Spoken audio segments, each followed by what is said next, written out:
उत्तर चाहिए brought to you bye आरप्योर का हल्दी मसाला, मिर्च धनिया करे कमाल, सबका राजा आरप्योर मसाला। अरे श्रीमती जी, कुछ तो सस्ता लो, बचत करो। नहीं श्रीमान जी, सब बढ़िया लो, रहने दीजिए। इसमें क्या खास बात है? थोड़े में ज्यादा स्वाद, यही तो है इसकी खास बात। वाओ मामा, क्या स्वाद है। अरे मेरे राजा, सबका राजा आरप्योर मसाला। प्रायोजक हैं cancer healer centre, a new beginning.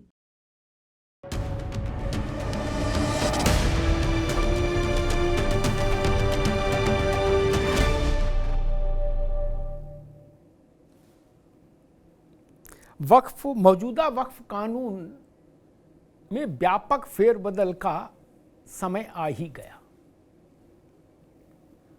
तमाम उतार चढ़ावों से ये प्रक्रिया गुजरी, तमाम विरोध समर्थन से गुजरी, लेकिन आज वो पड़ाव आ गया जहां से अब ये तय हो गया कि मौजूदा वक्फ कानून के पास जो अनियंत्रित अधिकार दिए गए कांग्रेस की सरकारों के समय में इस कानून में, उन सब असीमित अनियंत्रित अधिकारों में संतुलन स्थापित किया जाएगा। वक्फ बोर्ड का मतलब ये नहीं होगा कि जहां झोला रख दिया, जहां रुमाल रख दिया, वो जमीन हमारी। ये जो भाव है वो भाव अब भारत से विदा हो जाएगा, ये तय जान लीजिए। आज ज्वाइंट पार्लियामेंट्री कमेटी जेपीसी, जो जगदम्बिका पाल की अध्यक्षता में बनी थी, इस वक्फ कानून में क्या संशोधन किए जाएं इस विषय पर चिंतन मनन करने के लिए, उसने अपनी रिपोर्ट राज्यसभा और लोकसभा दोनों, संसद के दोनों सदनों के पटल पर रख दी। 10 मार्च तक के लिए स्थगित हुई है संसद। उसके बाद 10 मार्च के बाद से बजट का दूसरा सत्र शुरू होगा, यानी ये बजट सत्र कंटिन्यूएशन में। तो जो आज रिपोर्ट रख दी गई वो चलेगी, उसी के आधार पर सरकार कानून लाएगी। तो मानकर चलिए कि रास्ता तय हो गया, दरवाजा खुल गया। राज्यसभा में विपक्ष ने कहा कि ये रिपोर्ट इसलिए हम स्वीकार नहीं कर सकते, ये रिपोर्ट इसलिए फर्जी है क्योंकि विपक्ष के सांसद सदस्यों का, जो जेपीसी में सदस्य थे, उनकी बात इसमें नहीं रखी गई, उनकी असहमतियां इसमें नहीं जोड़ी गई। कांग्रेस के अध्यक्ष खड़गे जी ने भी कहा कि ये रिपोर्ट फर्जी है और हम फर्जी रिपोर्ट को न सदन में स्वीकार करेंगे न सदन के बाहर स्वीकार करेंगे। लोकसभा में ओवैसी ने कहा कि ये मुसलमान के खिलाफ है, हम इसको कभी मंजूर नहीं कर सकते। इमरान मसूद जैसे लोगों ने भी कहा कि ये मुसलमान को के खिलाफ जालिमाना कोशिश है। तमाम तरह के आरोप लगे, लेकिन अचानक से केंद्रीय गृह मंत्री अमित शाह ने लोकसभा में पांसा ही पलट दिया। जी हां, पांसा ही पलट दिया इस रिपोर्ट पर। सब विपक्षी दलों का एक मूल आक्षेप था कि हमारी बातें इसमें शामिल क्यों नहीं की गई, हमारी असहमतियां शामिल क्यों नहीं की गई। संजय सिंह से लेके टीएमसी तक, कांग्रेस से लेके आरजेडी तक सब यही कह रहे थे कि भाई विपक्ष की बात क्यों नहीं रखी। विपक्षी दलों को लग रहा था कि सरकार इसमें अड़ेगी, कहेगी नहीं ऐसी ही रिपोर्ट रहेगी। लेकिन अचानक से लोकसभा में हंगामा हो रहा था, अचानक से गृह मंत्री खड़े हुए अपने स्थान से और उन्होंने अध्यक्ष से कहा कि अध्यक्ष जी, विपक्ष के जितने सदस्य जो कह रहे हैं कि जो कुछ छूट गया, नहीं आया इस रिपोर्ट में, जिसको वो शामिल कराना चाहते हैं, उस सबको शामिल कर लिया जाए अगर संसदीय नियम अनुमति देते हो। भाजपा को और सरकार को कोई आपत्ति नहीं। और ये कह के अमित शाह ने गेंद डाल दी स्पीकर के पाले में, कहा आप अपने कक्ष में इन लोगों को बुला लीजिए, देख लीजिए क्या शामिल होना है और सब शामिल करवा दीजिए, हमको कोई आपत्ति नहीं। अमित शाह की इस अप्रत्याशित घोषणा से सारा खेल पलट गया विपक्ष का, टाई टाई फिस वाली स्थिति आ गई। अभी तक आप कह रहे थे कि भाजपा और एनडीए बुलडोजर चला रहा है, बुलडोजर की तरह जेपीसी थोप रहा है, जेपीसी में लोकतंत्र की हत्या हो रही है। हमारी बात नहीं रखी जा रही। अमित शाह ने कहा कि जितनी बातें ये कह रहे हैं सब रख लो और सबके कागज इसमें जोड़ दो और फिर रख दो, हाउस की प्रॉपर्टी के रूप में टेबल कर दो। विपक्षी दलों को यह अंदाज नहीं था कि ऐसा भी भाजपा कर सकती है, सरकार कर सकती है। लेकिन इसको आप अमित शाह का मास्टर स्ट्रोक कह सकते हैं। अब विपक्षी दल केवल इस बात के लिए ही तो कह सकता है कि हमारी बात उसमें शामिल क्यों नहीं की गई, असहमति।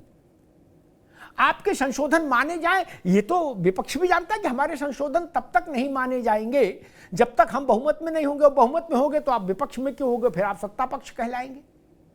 इसलिए बात इतनी थी कि हमने जो असहमति के बिंदु उठाए वो रिपोर्ट में क्यों नहीं, इसी बात को खड़गे जी ने राज्यसभा में उठाया और यहां ओवैसी से लेके बाकी लोगों ने उठाया। सबकी आपत्तियों को एक मास्टर स्ट्रोक से अमित शाह ने पलट दिया। कहा जिस जिस के मन में जो जो हसरत है वो सब ले आओ, सब शामिल कर लो रिपोर्ट में, कोई दिक्कत नहीं। अंततः रिपोर्ट को कानून में की शक्ल में जब रिपोर्ट आएगी, विधेयक के रूप में आएगी, फिर उसका सदन में, लोकसभा में, राज्यसभा में वोट के लिए जाएगा, तो बहुमत से इसे तो कानून बनेगा। फिर क्या दिक्कत है, आप मन की कर लो, ताकि ये ना रहे कि हमारी बात नहीं रखी गई। सबकी बात रिकॉर्ड में रहेगी, सदन की पूंजी हो गई सबकी बात। लेकिन वह है ना कि पंचों की राय सरमाथे, खटोला यही बिछेगा। कानून तो 51 और 49 से ही बनता है लोकतंत्र में, ये बात विपक्ष को अच्छी तरह पता है। इसलिए मैंने कहा कि आज भाजपा ने विपक्ष के सारे प्रचार अभियान को ध्वस्त कर दिया अपने एक मास्टर स्ट्रोक से। हमारे साथियों ने एक रिपोर्ट तैयार की इस पूरे उस पर, पहले उस रिपोर्ट को देख लीजिए, फिर मेहमानों से परिचय करा, फिर बहस में चलते।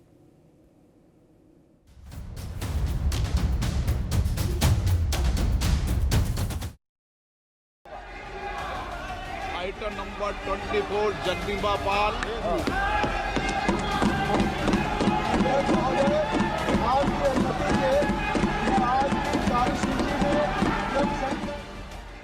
ये हंगामा, ये नारेबाजी और ये विरोध प्रदर्शन यूं ही नहीं बरपा है संसद के बजट सत्र में, बल्कि विपक्ष का ये बवाल जेपीसी की उस रिपोर्ट को लेकर हो रहा है जो आज संसद के दोनों सदनों में पेश की गई।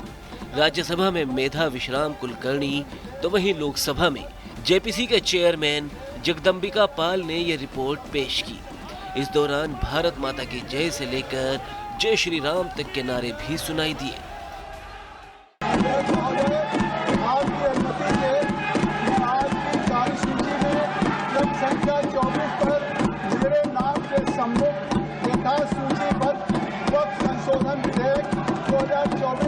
संबंधित संयुक्त समिति के प्रतिवेदन के हिंदी तथा अंग्रेजी संस्करण सभा पटल पर रखता हूं।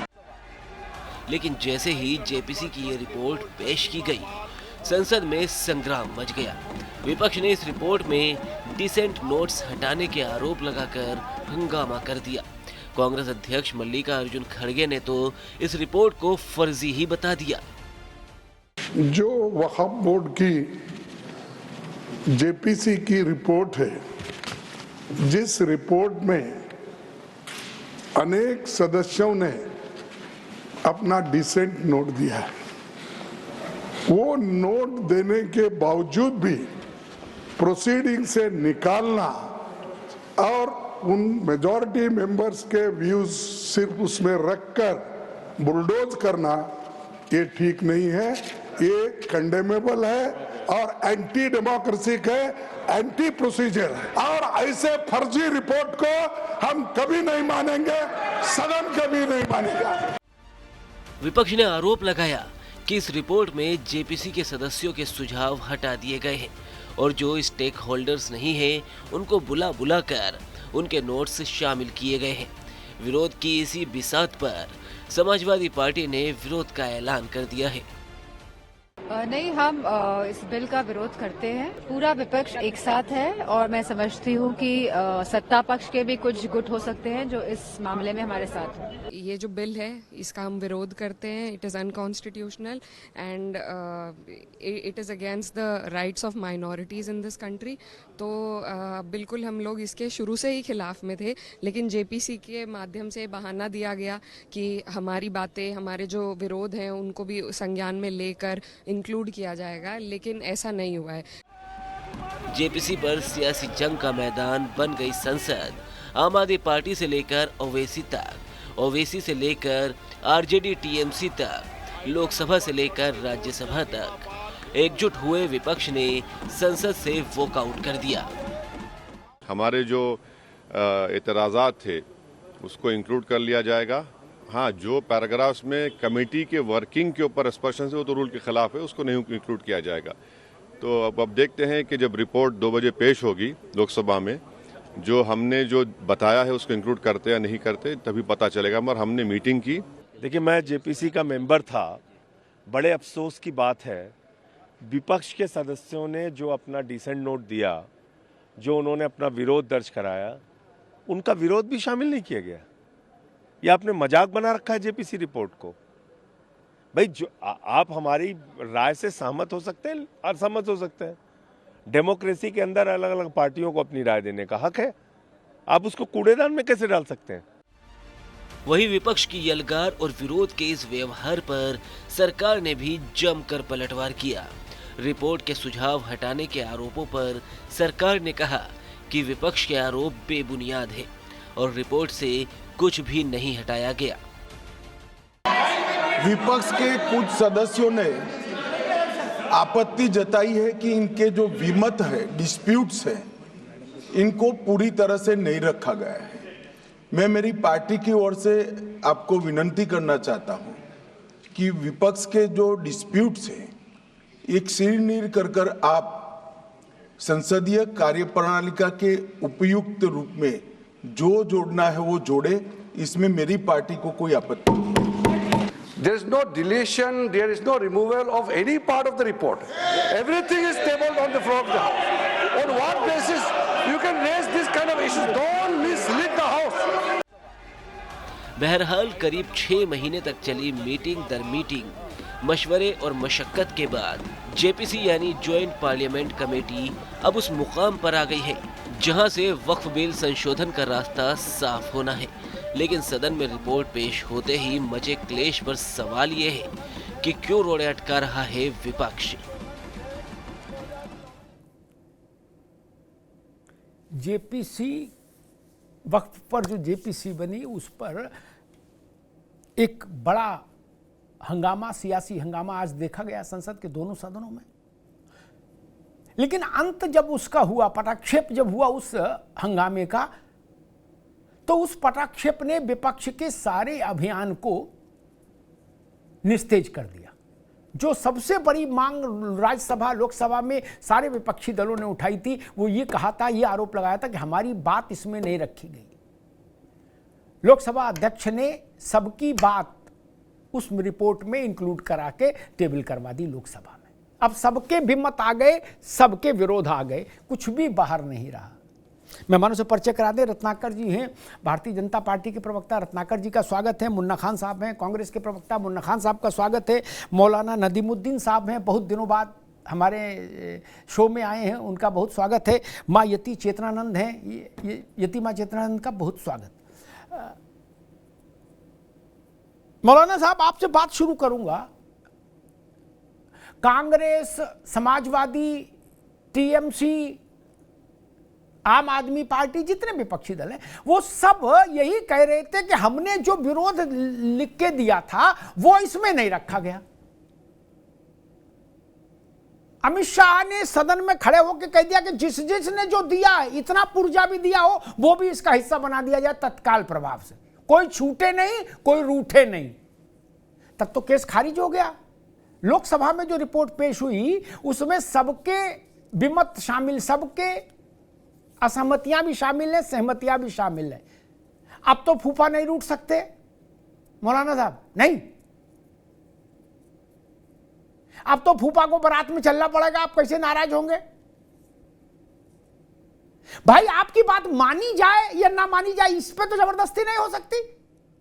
बात तो तब मानी जाएगी जब आपके पास बहुमत होगा। नहीं मौलाना साहब,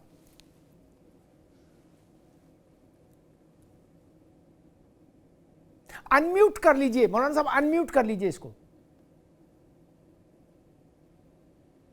हाँ, तू ही एक धनवान है गो, बाकी सब कंगाल। ये पंकज दास की गजल का एक मुखड़ा मैंने आपको सुनाया है। देखिए, आप सहमति असहमति लोकतंत्र का हिस्सा है, आप चाहे सहमत हो असहमत हो, मगर सरकार के पास बहुमत है, सरकार जो चाहेगी वही करेगी। अब सरकार को भी मालूम है और अमित शाह जी को भी मालूम है कि तुम असहमति जताओगे, हम तो बिल पास करें।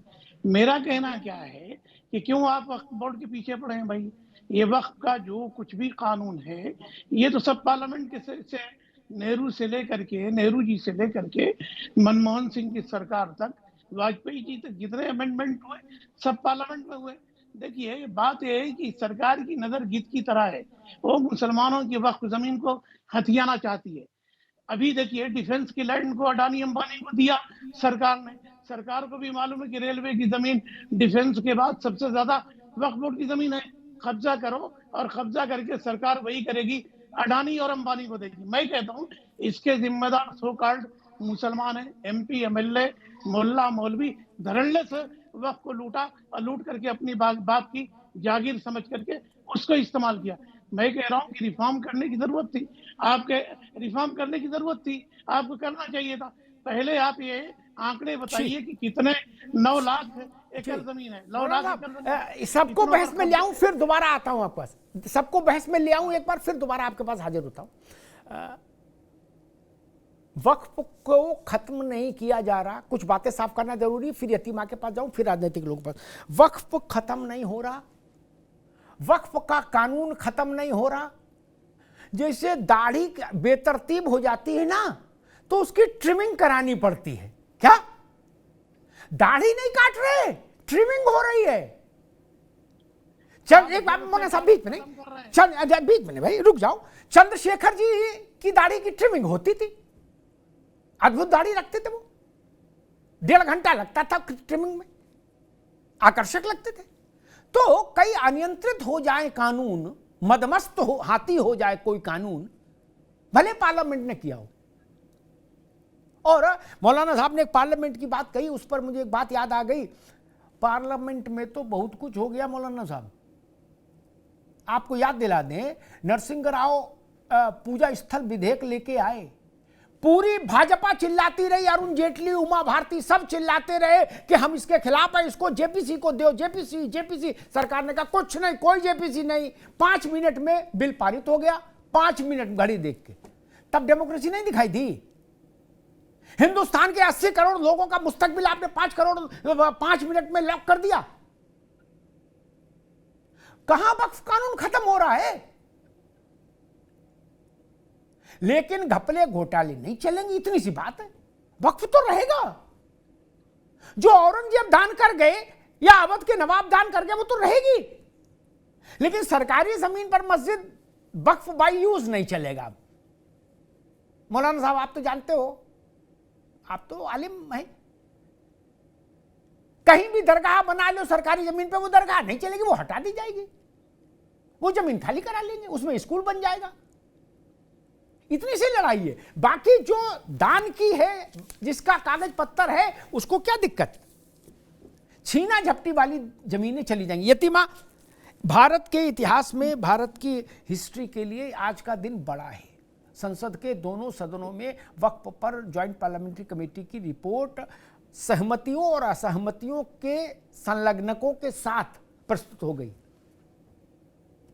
जी देखिए अमिताभ जी, अभी जो मौलाना साहब कह रहे थे कि एक तू ही धनवान है गोरी बाकी सब, तो ये गाना जब इनके फेवर में बज रहा था, तब ये बड़ा छमछम करके नाच रहे थे। मैं इस भाषा का प्रयोग करने की आदी नहीं हूँ, लेकिन जब आप अपनी सारी सीमाओं को पार कर देते हैं, तब कभी कभी इस तरीके की भाषा का प्रयोग करना पड़ता है। मौलाना साहब, 2013 में 1995 में सबसे पहले असीम शक्तियां दी गई, उसके बाद ये सब पार्लियामेंट में ही हुआ। ये पार्लियामेंट के बाहर नहीं हुआ, किसी ने तय नहीं कर लिया कि वक्फ बोर्ड को असीम शक्तियां दे दी जाएंगी। संशोधन पे संशोधन होते रहे, आपके अधिकार बढ़ते रहे, आप और हद यहाँ तक आ गई कि आप गंगा के आंचल की जो भूमि थी उसको भी वक्फ बोर्ड की संपत्ति की तरह क्लेम करने लगे। आप संभल में जहां पुलिस चौकी बन रही थी वहां भी ये क्लेम करने लगे कि यहाँ पर हमारी ये वक्फ की संपत्ति है। तब आपत्ति होना जायज है और सरकार को ये अधिकार है कि सरकारी जमीनों को इस तरीके की किसी भी बोर्ड से जो असंवैधानिक रूप से जमीनों पर कब्जा कर रही है उनको छुड़वाए।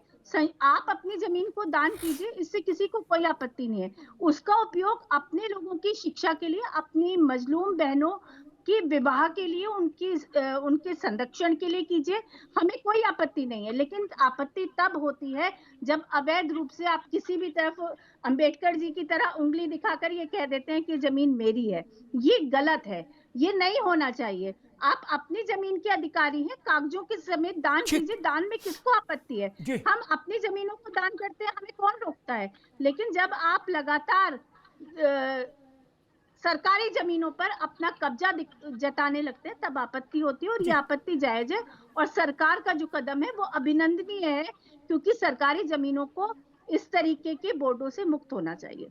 ठीक बात।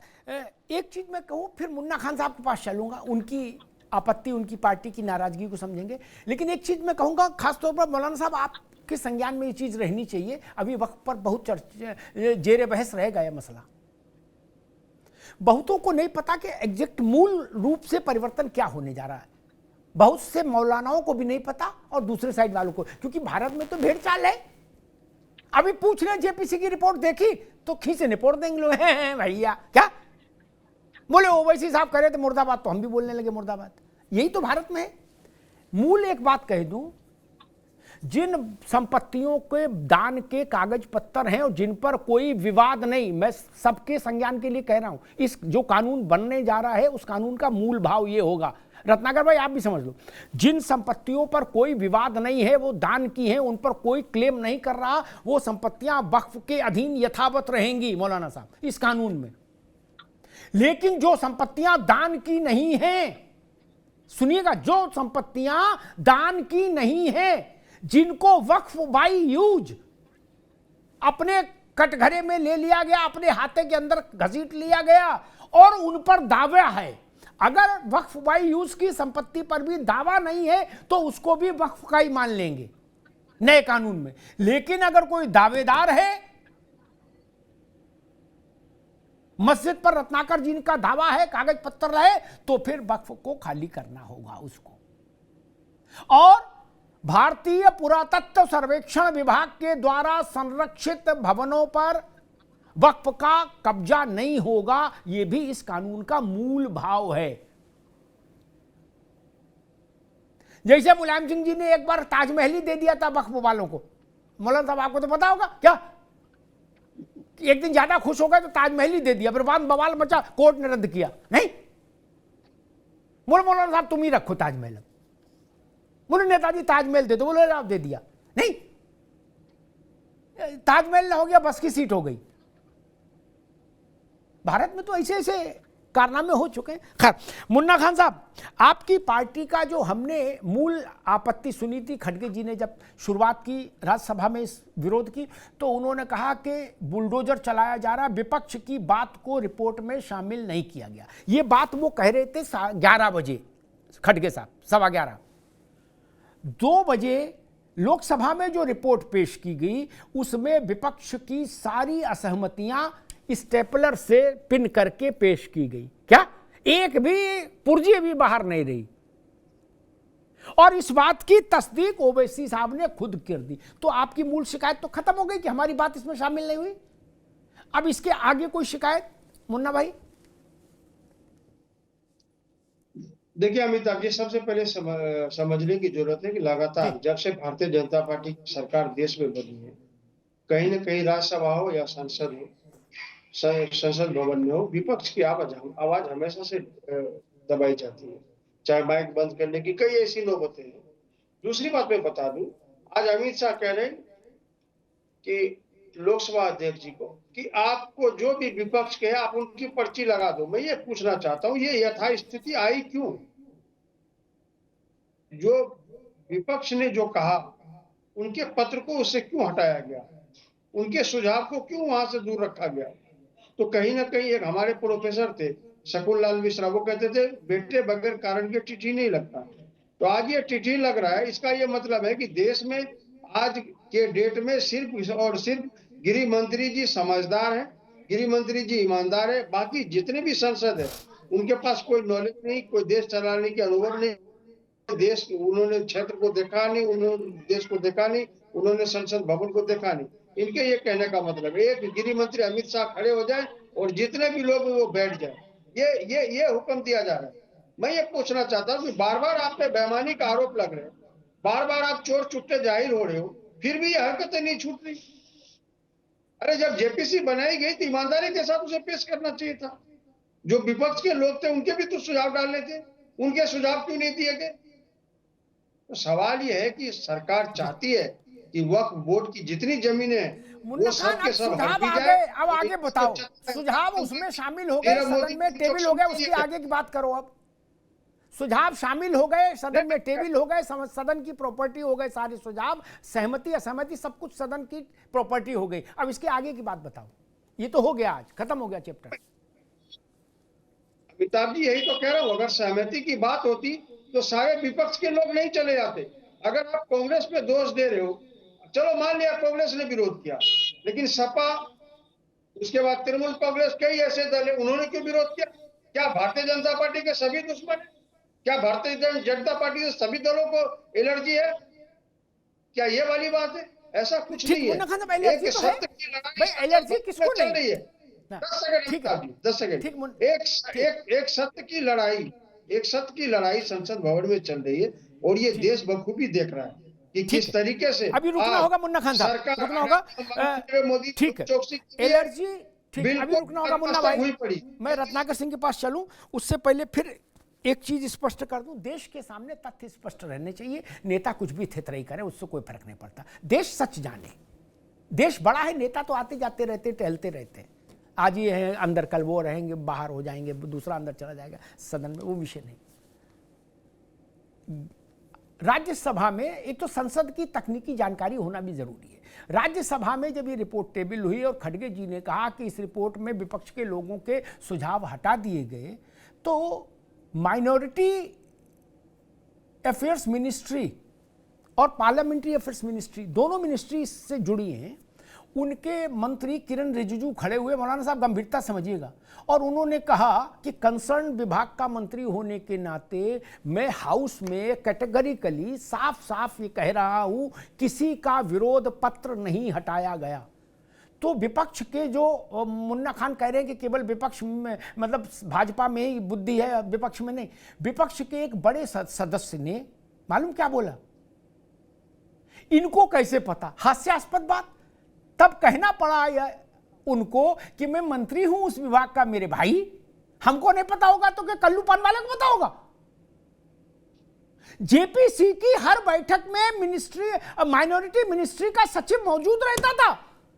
इतनी तो तैयारी है आप लोगों की, झंडा लियो 12 हाथ का, तैयारी इतनी सी है। उस मंत्रालय का सचिव हर बैठक में रहता था भाई,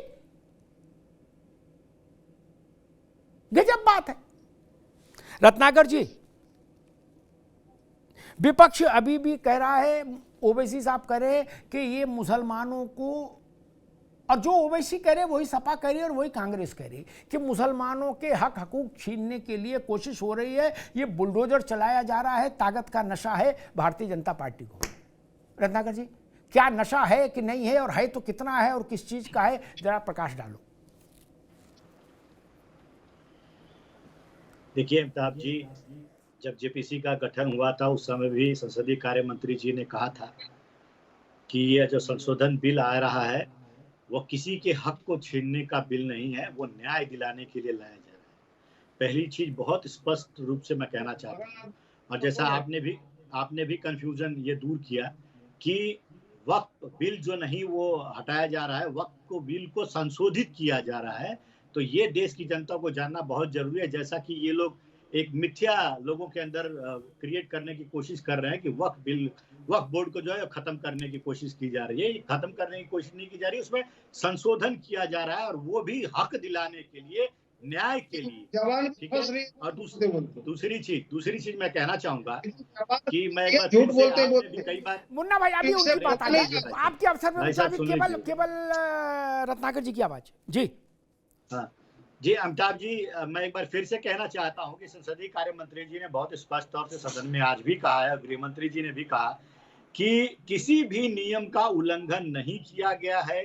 कोई भी व्यक्ति जो उस सदस्य था, उस जेपीसी का, उसके डिसेंट नोट को नहीं हटाया गया है, अपितु चेयरमैन के पास ये अधिकार होता है कि अगर कोई कमेटी के ऊपर प्रश्न चिन्ह खड़ा करे कुछ इस तरह के वक्तव्य नोट के माध्यम से, तो उसको हटाने का अधिकार है, चेयरमैन को है। लेकिन चेयरमैन ने किसी के डिसेंट नोट को हटाया नहीं है। ये गलत और मिथ्या प्रचार किया जा रहा है। और देखिए, ये जो संशोधन बिल है, इसमें ये विपक्ष का क्या आरोप लगा रहे हैं। विपक्ष का आरोप है, संजय सिंह ने कहा कि वक्फ की संपत्तियों को कब्जा करने की कोशिश की जा रही है सरकार के लिए। अरे भाई, सरकार क्यों कब्जा करेगी? कब्जा तो वक्फ बोर्ड ने, जिसको असीमित अधिकार कांग्रेस पार्टी ने दे दिया था 1954 में, जिसका गठन करके, और 1995 में नरसिम्हा राव की सरकार में असीमित शक्तियों का जिसने दे दिया था सिर्फ अपनी तुष्टीकरण की राजनीति के लिए। तो वो जो उसका दुरुपयोग करके और संपत्तियों को अवैध रूप से कब्जा करने का काम तो वक्फ बोर्ड ने किया है। तो उसको अवैध कब्जे को हटाने के लिए सरकार क्यों कब्जा करेगी भाई? सरकार को संसदीय प्रणाली में जो व्यवस्था है, उस व्यवस्था के अंतर्गत जो वक्फ बोर्ड का उद्देश्य है, न्याय दिलाना, बेवाओं को, यतीमों को उस बोर्ड के लिए मदद पहुंचाना, सहायता प्रदान करना, उसके लिए सरकार जिम्मेदार और जवाबदेह है, और सरकार वही कार्य कर रही है। देखिए किस तरह से कांग्रेस पार्टी के अध्यक्ष जी जो है वो कहते हैं कि यह असंवैधानिक है। अब मैं ये पूछना चाहता हूं, आज यहाँ कांग्रेस के नेता बैठे हैं, ये किस प्रकार असंवैधानिक है भाई? अगर किसी व्यक्ति को जो वक्फ ट्रिब्यूनल में न्याय, पहले जो न्याय नहीं मिला है, जो वक्फ ट्रिब्यूनल ही अंतिम फैसला देता था, फिर उसके बाद वो कहीं नहीं जा सकता, वो ना ही सिविल कोर्ट में जा सकता था, ना ही हाई कोर्ट में जा सकता था। आज संशोधन करके अगर उस व्यक्ति को हम अधिकार दे रहे हैं कि आप जाएंगे सिविल कोर्ट में चले जाइए, हाई कोर्ट में चले जाइए, आपका न्याय मिलेगा, तो ये कहां से असंवैधानिक है? मुन्ना खान, एक मिनट रुकिए, एक मिनट। मुन्ना खान, ये असंवैधानिक कैसे हो गया? पार्लियामेंट में सैकड़ों बार पुराने कानूनों में संशोधन हुआ, सैकड़ों बार पुराने कानून खत्म किए गए, ये एक सामान्य प्रक्रिया है। ये असंवैधानिक कैसे हो गया मुन्ना खान? देखिए अमिताभ जी, आपको बिल्कुल सरल तरीके से समझने की जरूरत है। मैं समझता हूँ कि बात यहाँ पे क्या है। बात दरअसल क्या है कि अंबानी के शीश महल को बचाने में पूरी की पूरी सरकार लगी है। आप गूगल पे सर्च कीजिए, मैं झूठ नहीं। जी बोलिए भैया।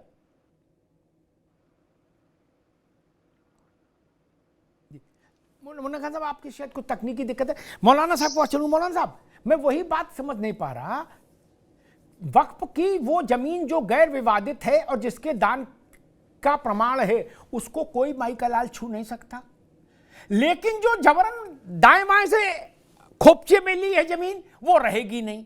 यही तो बात है। और क्या हो रहा है फिर? हंगामा क्यों?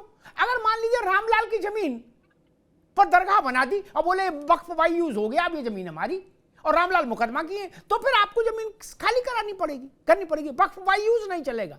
अगर उस पर विवाद नहीं है तो सरकार वक्फ बाई यूज भी मानेगी, कानून में ये संशोधन होगा। लेकिन विवाद है तो नहीं। ऐसा इसमें कोई क्लॉज नहीं कि वक्फ की संपत्ति सरकार में विलीन हो जाएगी, ऐसा तो इसमें कहीं नहीं लिखा।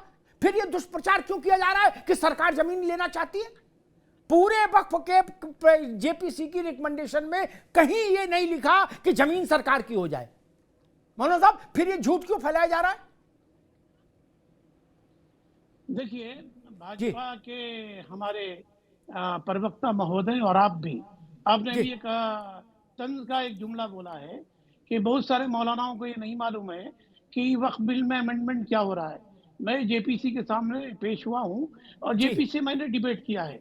देखिए, आपके लिए नहीं, बहुत सारे हैं ऐसे जिनको नहीं पता है। नहीं ठीक है सर, उसमें मैं भी हूँ, ठीक है, चलिए ठीक है। नहीं, आपको तो मैंने शुरुआत में कहा था आप आलिम हैं, आप जानकार हैं, समझदार हैं महाराज। नहीं ठीक है, चलिए मेरी तरफ से क्षमा है, चलिए छोड़िए बात। मैं कहता हूँ कि अभी हमारे भाजपा के प्रवक्ता कह रहे हैं कि वक्फ बोर्ड को बहुत ज्यादा पावर था। मैं आपको बताना चाहता हूँ, उनको ज्ञानवर्धन कराना चाहता हूँ। 9 लाख एकड़ जमीन है, 3 लाख एकड़ 4 लाख एकड़, ये 50-60 सालों में कब्जा हुआ।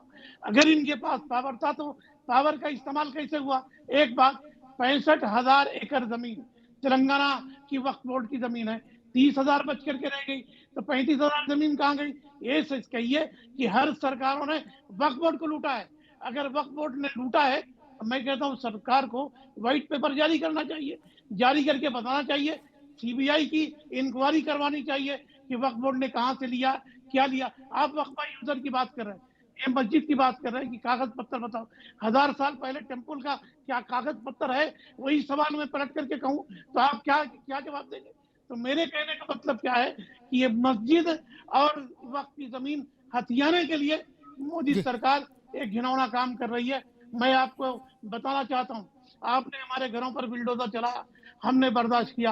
आपने लिंच किया, हमने बर्दाश्त किया। मगर वक्फ बोर्ड पर आपकी ये घिनौनी हरकत के लिए संविधान ने में जितने भी जायज तरीके दिए हम प्रोटेस्ट करेंगे और करके बचाने की कोशिश करेंगे। एक बात आपने कहा कि हम इसको हक दिलाएंगे। अरे आपने कहा कि हम हज सब्सिडी खत्म करके जो पैसा बचेगा उसको बच्चियों की तालीम में खर्च करेंगे। बच्चियों की तालीम में खर्च क्या करेंगे? उल्टा मौलाना आजाद के नाम पर जो स्कॉलरशिप कर रही थी वो बंद कर दिए। मैं कहता हूं कि बीजेपी से मुसलमानों की मदद करना ऐसा ही है नदीमुद्दीन साहब, ठीक है, जन्नत का पता पूछ रहा है। ठीक है, यतीमा आपके पास आऊंगा। फिर मैं एक तथ्य रख दूं, बिना किसी को संबोधित किए में फिर मामला आजकल बड़ा संवेदनशील हो रहा है, इसलिए मैं एक तथ्य रख देता हूं। मौलाना साहब हमारे मित्र हैं, वो नाराज हो जाएंगे तो मुझे अच्छा नहीं लगेगा। उस जमीन पर कोई उंगली नहीं उठाएगा जिस पर विवाद मुकदमा नहीं है, दावेदारी नहीं। मुकदमा है तो कागज दिखाना ही पड़ेगा, मंदिर को भी और मस्जिद को भी। लिख लीजिए मौलाना साहब, ठीक। एक चीज, ये ऐसा नहीं चलेगा, बहुत चल लिया, अब नहीं चलेगा। वक्फ बाई यूज नहीं चलेगा, वो तब चलेगा जब कोई उस पर दावेदारी नहीं कर रहा है, और दावेदारी है तो वक्फ बाई यूज नहीं चलेगा, नहीं चलेगा, नहीं चलेगा। इसमें क्या समस्या है? कोई समस्या नहीं होनी चाहिए। इसको नाम दिया जा रहा है कि ये मुसलमानों के हक पर डाका डाला जा रहा है, ये विषय नहीं।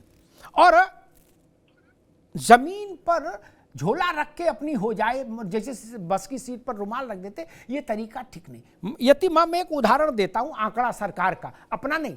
मौलाना साहब जिस जेपीसी के सामने पेश हुए, वही जेपीसी जब लखनऊ आई तो उत्तर प्रदेश सरकार की एक सचिव वहां पेश हुई, गवर्नमेंट ऑफ उत्तर प्रदेश की तरफ से, हुकूमत उत्तर प्रदेश की तरफ से, और उन्होंने कागज के साथ बताया विद द डॉक्यूमेंट्स कि उत्तर प्रदेश में वक्फ में जितनी संपत्तियां लिस्टेड है शिया और सुन्नी, उससे आपको ये पता लगेगा कैसे खेल हो रहा है।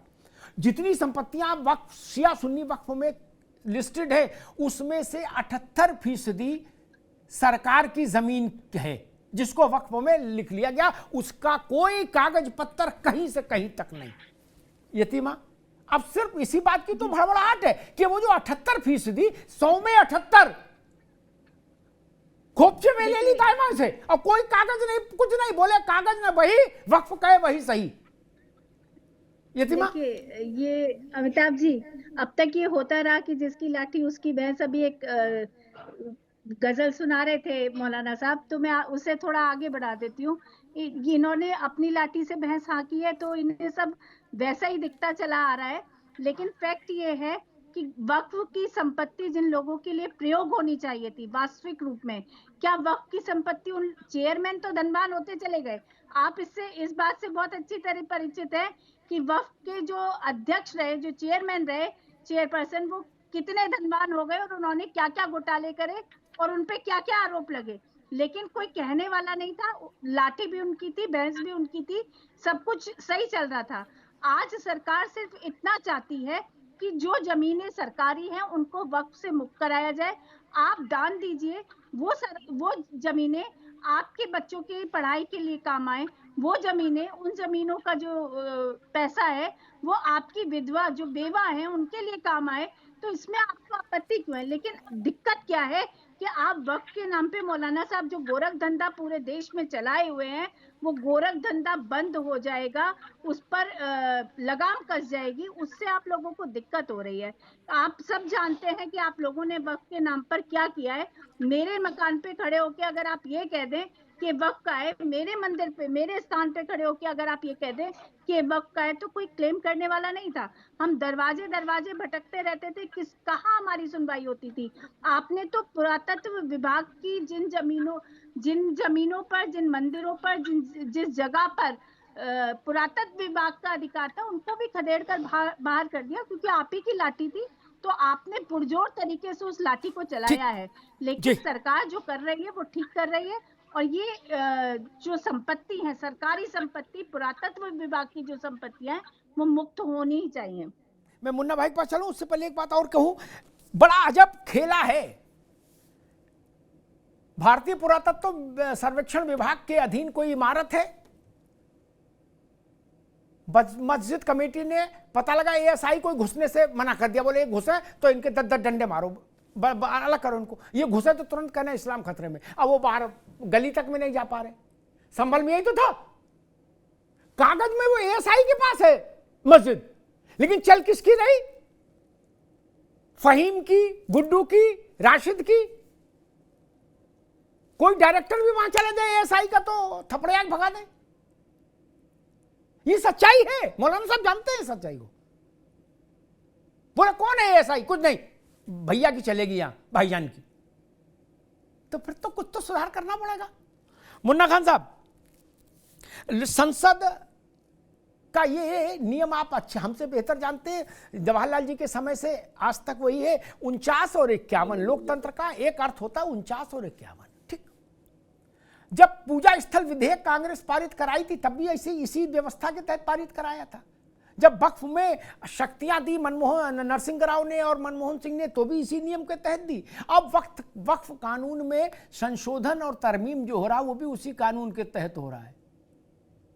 कैंची एक ही है दाढ़ी ट्रिम करने की, क्या दाढ़ी ट्रिम करने वाले के हाथ बदल गए, लेकिन कैंची तो वही है और कंघा भी वही है।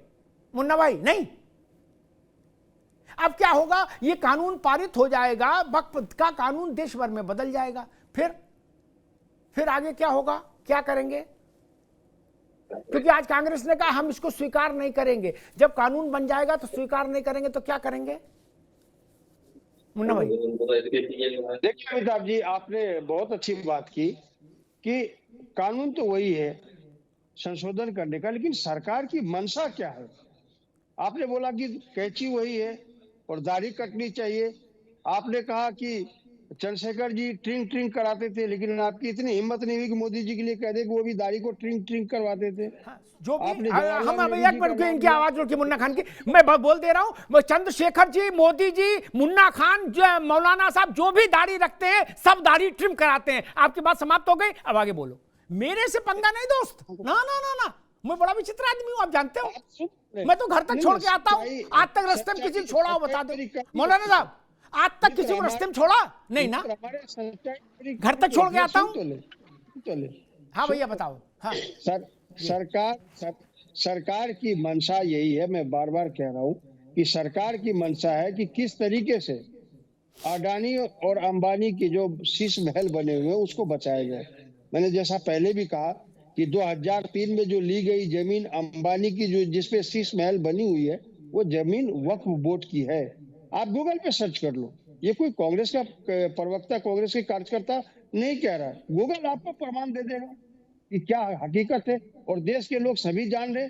आज यही वजह है कि सरकार इसे अपने नाक की बात बता रही है, और ये एक दूसरी वजह है कि सरकार ये चाह रही है बार बार कि किस तरीके से वक्फ के जमीन को, उन गरीब मजदूरों को जमीन को, जो जमीन दान में दी गई थी, उन जमीन को लुटा जाए। और अडानी, अरे मैडम जी सुन ले, अडानी, अंबानी, नीरव मोदी, मेहुल चोकसी के एक बात बताई कि ये तो वक्त का नियम रहा कि जहाँ खड़े हो गए तो जमीन वक्त की हो गई, कोई सुनवाई नहीं, कोई पैरवी नहीं, कोई कानून नहीं। यही तो दिक्कत थी आपने जहाँ कह दिया कि वक्त का है, चाहे वो अडानी का घर हो, चाहे अंबानी का घर हो, चाहे किसी और का घर हो, यही तो मसला है सारा। यही तो आपने जो एंजॉयमेंट लिया है उसी पे तो लगाम कसनी है। ये जो आप एंजॉय कर रहे थे ना असीम शक्तियों को, क्योंकि आप ही की लाठी थी और आप ही के पैर से आप बिल्कुल चलेंगे, करवाया है उनका अधिकार है। ये दर्द जो है ना, ये दर्द उसी बात का है कि आप पूरे भारत की जमीन पर जिस जगह खड़े हो जाए उस जगह ये क्लेम कर सके कि जमीन वक्त की है। इसी बात पर लगाम लगाने का प्रयास किया जा रहा है। और ये मुन्ना खान साहब कहीं कहाँ से लाए थे इस जमीन को? भारत की भूमि थी, भारत की भूमि थी, कहीं से उठाकर लाए थे क्या? और अडानी अंबानी के झोंक में डाला जाए आके वो मिक्स सरकार के संशोधन का सबसे बड़ा दर्द यही है कि आप चौकसी की चल रही है। ये उद्योगपतियों की सरकार है, तो सरकार मजदूर के किसान की नहीं है, जवान की नहीं, महिलाओं की नहीं है। और आप लोग आज तक जो करते आए वो आप भारत देख रहा है। आप लोग जिस जगह पर खड़े हो गए आपने ये क्लेम कर दिया कि ये वक्त की जमीन है। आखिर कैसे आपने तो माँ गंगा के आंचल को ठीक, दोनों मित्रों को रोकूंगा, यतीमा को भी, मुन्ना खान साहब को भी, दोनों को रोकूंगा। मुन्ना खान साहब की शायद तकनीकी समस्या भी कुछ आवाज में। रत्नाकर जी, अब सदन में, दोनों सदनों में रिपोर्ट पेश हो गई, अब आगे क्या और कैसे बढ़ेगी सरकार? निश्चित रूप से सदन में इस वक्फ संशोधन बिल का जो है अमेंडमेंट जो किया जा रहा है उसके लिए उचित संख्या जुटाना वो सरकार की जिम्मेदारी है और उसको जुटा करके हम निश्चित रूप से उसमें परिवर्तन के लिए इसको पास भी करेंगे दोनों सदनों में। दूसरी चीज़ मैं आना चाहूँगा, अमिताभ जी अभी मौलाना यहाँ पे बैठ के कह रहे थे और यहाँ पे मुन्ना भाई भी कह रहे हैं कि कब्जा किया जा रहा है, हमारी संपत्तियों को लिया जा रहा है। एक चीज़ बताएंगे क्या ये लोग, ये पिछले 1.5 दशक में जो संपत्तियां इनकी दोगुनी हो गई है, ये कहाँ से आई संपत्तियां? अफगानिस्तान से तो लाए नहीं आप संपत्तियों को। और आपके रशीद भाई ने और जुबैर ने के पास इतनी संपत्तियां तो थी नहीं कि इतना एकड़ जमीन दान दे दी और आप लोग तुरंत दोगुना हो गए, 1.5 दशक में ही आपकी संपत्तियां दोगुनी हो गई। ऐसा तो हुआ नहीं। स्पष्ट रूप से कहीं न कहीं गरीब मजलूमों की जमीनों को अवैध रूप से कब्जा करने का काम इन्होंने किया है और उनको न्याय दिलाने के लिए ये संशोधन बिल लाया जा रहा है और उसको पास भी कराया जाएगा, जिससे कि 20,000 के करीब जो वक्फ ट्रिब्यूनल में केसेस पेंडिंग है, जिनको न्याय नहीं मिल पाया अभी तक, वो न्याय दिलाने का काम भारतीय जनता पार्टी करेगी। और देखिए, यही कांग्रेस पार्टी जब ही यूपीए की सरकार थी, जाते जाते ने दिल्ली की 123 क्रीम प्रॉपर्टीज, सरकारी क्रीम प्रॉपर्टीज जो 123 थी, उन संपत्तियों को वक्त के नाम करके गई थी यूपीए की सरकार। तो कांग्रेस की जो कांग्रेस पार्टी की मंशा की बात कर रहे थे अभी मुन्ना भाई, आपकी सिर्फ मंशा यही है कि किस तरह से तुष्टीकरण की राजनीति किया जाए, किस तरह से एक विशेष समुदाय के वोटरों को लुभाया जाए और दिखाने की कोशिश किया जाए कि चाहे देश को ही दान में देना क्यों ना पड़े, लेकिन हम दे देंगे, लेकिन आप हमको वोट जरूर दीजिएगा। ये है आपकी मंशा। और देखिए 78% सरकारी जमीनों वक्फ बोर्ड के पास है और यही इमरान मसूद जो इन्हीं के नेता हैं, कांग्रेस के नेता सांसद हैं, उन्होंने खुद अपने लफ्जों में कहा है कि 90% जो है वक्फ की बोर्ड की संपत्तियों के पास कोई कागजात नहीं है, वैध रूप से कोई कागजात नहीं है। इसका मतलब एकदम स्पष्ट है कि इन्होंने जितनी भी संपत्तियों को कब्जा किया है वो गरीब मजलूमों की संपत्तियों को कब्जा किया है। और देखिए, उद्देश्य जिस भी बोर्ड को बनाया गया है उसको नेक उद्देश्य के लिए बनाया गया है और उसका उद्देश्य यही है कि आप अपने समाज के बेवाओं की मदद करिए उस बोर्ड के माध्यम से। यतीम बच्चे हैं उनकी मदद करिए, उनको शिक्षा दीक्षा के लिए उस पैसे का खर्च करिए। लेकिन आपने किया क्या? आपने उसको अपने लिए जो वहां पे कब्जेदार बैठे हैं, जो मालिकाना हक जो जता के बैठे हैं, उन्होंने उस संपत्तियों का जो खर्चा अपने लिए किया है और बेवाओं यतीमों के लिए नहीं किया है। और इसी को संशोधित करके भारतीय जनता पार्टी फिर से जो मुख्य उद्देश्य जिसके लिए बनाया गया था उस उद्देश्य की पूर्ति के लिए फिर से संशोधित किया जाएगा।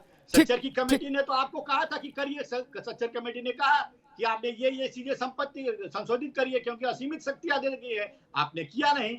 हम करेंगे, हम न्याय दिलाएंगे लोगों को। ठीक है रत्नाकर भाई, रुकना होगा। मैं एक छोटी सी टिप्पणी मौलाना साहब से लूंगा, फिर समय कम है। मौलाना साहब, वक्फ की जिन मौजूदा संपत्तियों पर कोई विवाद नहीं वो यथावत रहे, उन पर कोई आंच नहीं आए, ठीक। लेकिन जिन संपत्तियों पर विवाद है और कागज पत्तर के साथ विवाद है, वो संपत्तियों पर तो निर्णय करना होगा। आंख मीच के वक्फ को जिंदाबाद तो नहीं कहा जा सकता।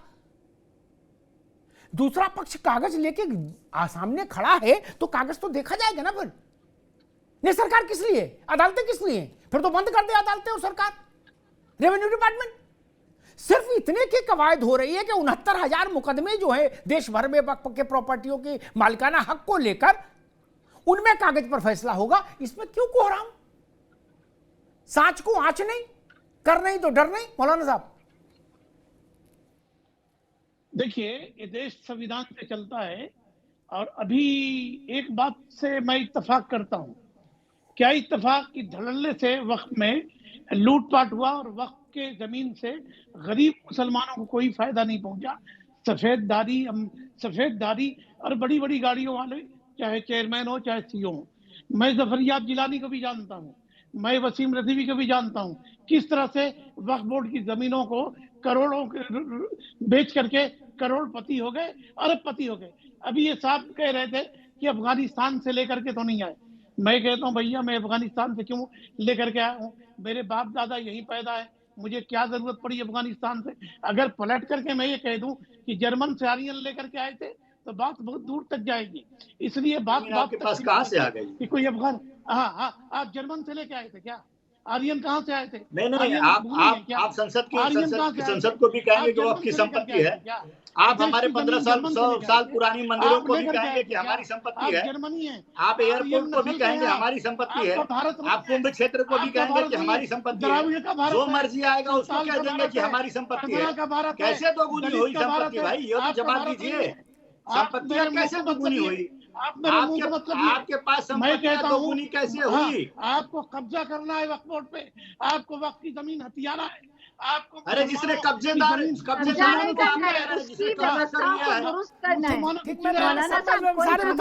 समय कम है।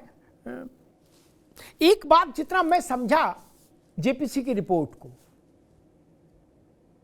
मैं ये बात कह सकता हूं पूरे विश्वास के साथ, पूरी प्रामाणिकता के साथ, कि जो निर्विवाद भूमि है वक्फ की मौलाना साहब, वो वक्फ की ही रहेगी। लेकिन जिसमें खेला हुआ है, कहीं जिलानी ने, कहीं गिलानी ने, कहीं रिजवी ने, उस पे संकट के बादल मंडराएंगे। लिख लीजिए, अब वो समय चला गया कि जो हम कहें वही सही। नहीं चलेगा भाई, दस्तावेज भी दिखाने होंगे और दिखाने चाहिए। क्यों नहीं दिखाएंगे? वक्फ वाई यूज का जो फंडा था ना, उसका बल्ब फ्यूज हो जाएगा, बस, बाकी कुछ नहीं। मौलाना साहब आप बेहतर जानते हैं वक्फ वाई यूज का खेल क्या होता है। वक्फ वाई यूज में गुब्बारे में पिन चुबो देंगे ये संशोधन, वो गुब्बारा फट जाएगा, बाकी कोई समस्या नहीं। जो जमीन औरंगजेब दे गए वो दे ही गए दान में, उसमें कौन रोक रहा है? लेकिन जो जमीन ग्राम सभा की थी उसको वक्फ में लिख लोगे तो वो जमीन वापस जाएगी ही जाएगी। 78% संपत्तियां उत्तर प्रदेश में ऐसी हैं वक्फ की लिस्ट में जो सरकारी हैं, जिनका रिकॉर्ड सरकार के पास है। क्या वो संपत्तियां वापस नहीं होनी चाहिए? किसी को अच्छा लगे, किसी को बुरा लगे। और अगर ऐसे तरीका रखेंगे तो फिर सब कब्जा करने लगेंगे। फिर स्कूल कहां बनेगा, सड़क कहां बनेगी, पार्क कहां बनेगा, अनाथालय कहां बनेगा? ऐसे लूट मचाना चाहते हैं क्या? और अनियंत्रित शक्तियां क्यों चाहते हैं? मगर किसी बोर्ड को अनियंत्रित शक्तियां क्यों मिलेंगी कि जो तुम कह दोगे वही फाइनल, चाहे जिस सीट पर झोला रख दो वही तुम्हारी? ये नहीं होगा। विधि का शासन है, व्यक्ति का शासन नहीं हो सकता। न वक्फ बोर्ड का शासन हो सकता है। इसको बार बार उद्योगपतियों से जोड़ा जा रहा है। सरकार अपनी जमीन छुड़ाने के लिए अधिकार संपन्न हो जाएगी, इसमें क्या दिक्कत है? सरकारी जमीन पर कब्जा किया क्यों? सुप्रीम कोर्ट भी कह चुका कि सरकारी जमीन कब्जे से मुक्त कराई जाए। क्या समस्या है? क्यों इतना है तौबा? और कहा जा रहा है मुसलमानों के खिलाफ है, मुसलमानों की नस्ल को खत्म करने की साजिश हो रही है। बताइए, वक्फ की जमीन किसी रिजवी और किसी गिलानी के कब्जे में बनी रहे तो मुसलमान का आबादी है, आबाद हो रहा है। मौलाना साहब, आप तो सब जानते हो, मुझे बता दो कि ये 10,000 आदमी हैं, गरीब, यतीम, बेवाएं, जिनका जीवन बदल दिया वक्फ ने। 10,000 गिना दीजिए पूरे देश भर में, जिनके बाप मर गए भरी जवानी में, 5-5, 6-6 बच्चे पीछे छोड़ गए, उनके लिए कुछ वक्त ने किया हो तो हमको बता दो। हमको मालूम है जन्नत की हकीकत क्या है।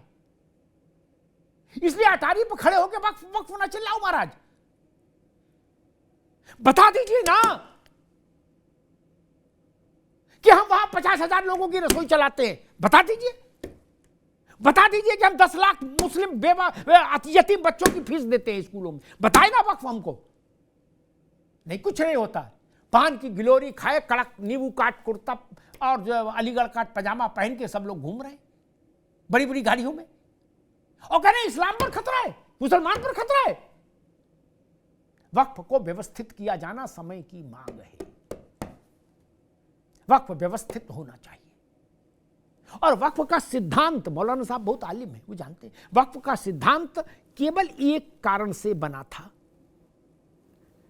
कि गरीब, यतीम, स्त्री, बच्चे, उनके जीवन को जीने के लिए आर्थिक संसाधन उपलब्ध हो। मौलाना साहब, मैं गलत तो नहीं कह रहा?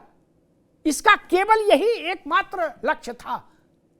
वो लक्ष्य तो गंगा में डुबो दिया, दरिया में, और माल काटो अभियान समिति चला दी। माल काटो अभियान समिति, माल काटो अभियान समिति, प्लाट काटो अभियान समिति। क्या नहीं हुआ?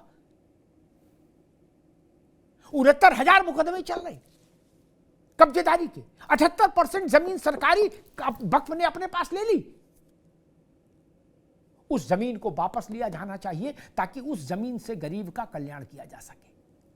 वहां गरीब के लिए मकान बना दीजिए, वक्फ से जमीन लेके, हिंदू को भी मिले, मुसलमान को भी मिले, जो गरीब हो उसको मिले, मजहब से कोई लेना देना नहीं होगा। मौलाना साहब, ये बात ज्यादा प्रैक्टिकल है, ज्यादा ईमानदारी की है। सरकारी जमीन छूटे, इलाहाबाद में अतीक की जमीन कब्जा कुर्की हुई थी, उसमें गरीबों के लिए मकान बने, 150-200 गरीबों को फ्लैट मिले, उसमें हिंदू भी थे, मुसलमान भी थे। और बड़ी चालाकी से इस बहस में एक कोशिश होती है कि दलित, आदिवासी और ओबीसी को अपने साइड खींचने की। ये कोशिश ठीक नहीं, और इस कोशिश से कुछ होगा भी नहीं। अंबेडकर जी ने कहा था कि एक विभाजन की रेखा रहेगी, मौलाना साहब, हमेशा। अब अंबेडकर हम लोगों से तो ज्यादा ही विद्वान थे। भारत में जन्मे धर्म और भारत में बाहर से आए धर्म, उसमें एक विभाजक रेखा है, हमेशा रहेगी। धन्यवाद।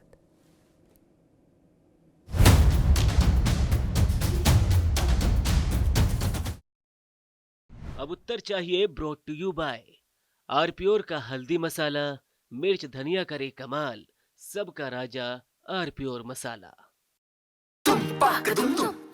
अरे श्रीमती जी, कुछ तो सस्ता लो, बचत करो। नहीं श्रीमान जी, सब बढ़िया लो, रहने दीजिए। इसमें क्या खास बात है? थोड़े में ज्यादा स्वाद, यही तो है इसकी खास बात। वाह मामा, क्या स्वाद है। अरे मेरे राजा, सबका राजा आरपीओर मसाला। प्रायोजक हैं cancer healer centre, a new beginning.